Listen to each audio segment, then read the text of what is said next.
Welcome to Boring Money, Rich Life. I'm your host, Joy Hicks, and today we're going to talk about wills and trust. In my previous video, I kind of talked about the great wealth transfer and just how right now we are on the cusp of one of the greatest wealth transfers in history. They are estimating that about $84 trillion worth of assets is getting ready to be transferred to millennials and Gen Xers.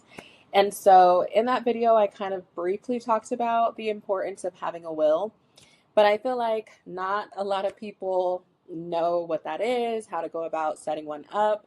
Not a lot of people know about trust and kind of the same thing, not necessarily knowing how to set that up. So we're going to talk about that today and just kind of their benefits and why it's important. So pretty much a will allows anybody to kind of designate how they want their assets to be distributed once they die. So a lot of people, I feel like, don't like to talk about death. You know, they don't want to think about like their mortality and things like that. So wills are definitely something that people tend to put off and just kind of say, okay, I'll get to it. And then a lot of times what happens is people do pass away and they actually never get to it. So I wanted to talk about this today because I actually have kind of started the process myself because I did recently buy a home and I do have a daughter. So if anything were to happen to me, I want to make sure that it's very clear that my daughter would get my home and, you know, there isn't any like dispute about those things because that's pretty much what a will does. A will helps you avoid probate court.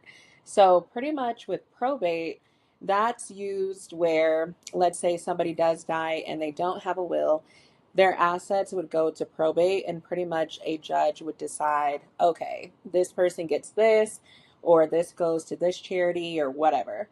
And it's also used if there is like a dispute of a will. So let's say somebody does have a will, but whoever they left behind is not in agreement. You'll often hear about this with like celebrities and things like that. So whenever they pass and they don't have a will, a lot of times there's a lot of fights over their estate. So that could be, you know, maybe their digital assets, if they were famous and had, you know, all of this digital or copyrighted materials. It could also be over their property, their vehicles, things like that, because you can pretty much put anything in a will. You could put jewelry, you could put your furs, you could put your homes, your cars, your life insurance policies, all of these different things you can designate where you want them to go. But one thing to remember, a will is kind of like the first start of asset planning because a will is just going to tell a lawyer how to disperse the assets. Again, it's also going to help your family avoid probate court because probate court can be very expensive as well. But the next side of that is having a trust. So with the trust, that's kind of what holds all of the deeds to your assets pretty much. So when you purchase a home, you'll have a deed or you'll have like a proof of ownership. When you purchase a vehicle, same thing. Once it's paid off, you'll have a deed to that vehicle or like hold the title to that vehicle. With your life insurance policies, with your retirement policies, they'll have like proof of ownership that you, as this person, you have all of these assets. And so what you can do is set up a trust where now instead of your personal name being on these assets, the name of your trust is on these assets. And why that is so helpful is because when you die, you can kind of allow your heirs or your friends or whoever you want to leave this stuff to, you can allow them to benefit from your property without actually having to own it and carry the liability of that. So let's say you die at the ripe age of 95, right? And you have all of these grandchildren who you want to make sure they receive all of your assets. Now, your grandchildren, not all of them might be of legal age when you die, you know, or things like that. And so what you can do is put your property in trust where your grandchildren can receive like monthly gifts or yearly gifts or however you want it to be dispersed from your properties, but they don't ever actually have to own it themselves, which can be really helpful because even if they're in their 20s, they might not know how to manage a whole household. They might not know how to deal with property taxes and dealing with like homeowners insurance and all of these things. So you can set it up to where you have like a trustee, which is somebody who kind of governs the way that those gifts are given to your heirs, and they handle all of the business stuff. So that way your heirs really just get to benefit from your hard work pretty much. And this is also good because let's say that you're renting some of these properties out and somebody decides to sue.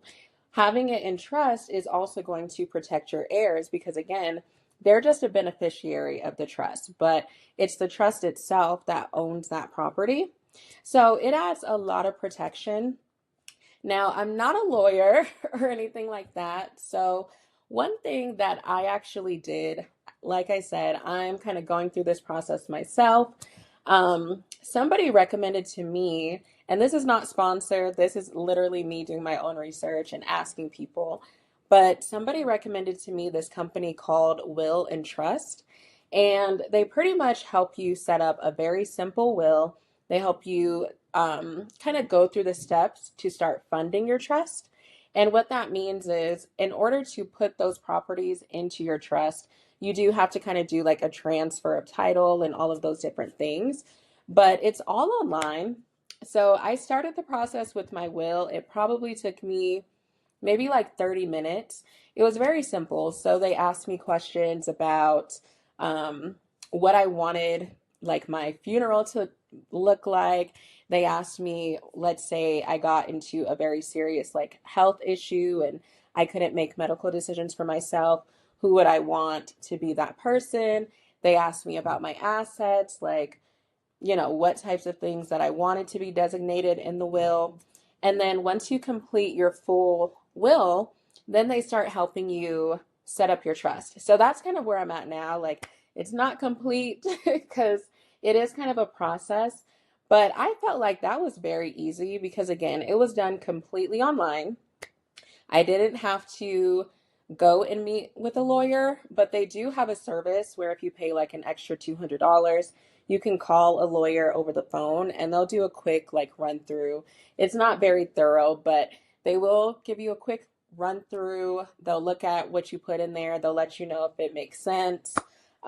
They can give you like pretty simple legal advice, which I did pay for it because I'm like, well, I'd rather ask, some questions. Now, the lawyer did tell me that that company is intended to be more of like a simple type of will. So let's say for like me, myself, right now, I'm a single mother, but if I ever did decide to like marry in the future, have more children, then the lawyer did recommend that you actually do meet with like a actual lawyer, have them go through a full will with you. They would actually redo it with you, and then they would set up the trust and all of these things. And he did say that can kind of run you anywhere from maybe like $3,500 to $5,000. And that is a lot of money, but I would say it's so important because a lot of families lose these assets because they do not have a will. So, paying $5,000 to make sure that your family actually has something when you're gone, in my opinion, it's worth it because a lot of people don't know that they have to continue to pay property taxes. A lot of people don't know that sometimes homeowners insurance policies will lapse or they'll drop your policies. So, having somebody who can kind of guide your family through these things, especially if you were the only one who was caring about their financial future or even have the ability to invest in your financial future, it's so helpful because I would say if your family, if they're not really able to invest in their financial future, they're probably also not going to have a lot of money to spend in probate court. So I feel like that company, Will and Trust, it's probably like a good start to at least have something. I feel like anybody could do it. And if you have, a retirement, I talked to you guys about 401ks. So even if you have just a 401k, if you were to pass today, that could go to your family. Let's say you have $20,000 in there right now. It would be much better for your family to receive that, to cover the cost of your funeral or even just to give them a leg up or something like that versus that policy just go, and become obsolete or go back to the company. So I think, again, this is a topic that most people don't like to talk about. But since I'm going through it right now, I was like, I might as well let you guys know where I'm at with this process. The only kind of holdup for me right now is just the fact that you have to have two people who are not in the will witness you signing the will. So I'm trying to figure out who those two people are going to be. I'm also trying to figure out like the implications of putting my home into my trust name and things like that. So, I mean, it is a process, but I would definitely say at least do something like that. Like, you don't have to do that company. Again, this is not sponsored. That's just who was recommended to me. But I would say doing something kind of online to at least get yourself started. And then as you grow, as you build more assets, as you have a change in marital status, as you have more kids, then you can kind of revisit it and you can start to get a more like complex one. Because I will say for all the people out there who are looking for like blended families and things like that, you can make sure that each kid is going to get specific things. So it can get very complex, which again, it's all meant to protect your heirs and make sure that when you pass, they are taken care of. So, what is one boring thing that you can do today to start fueling your rich life? Again, I'm your host, Joy Hicks. Thank you for watching and be sure to subscribe.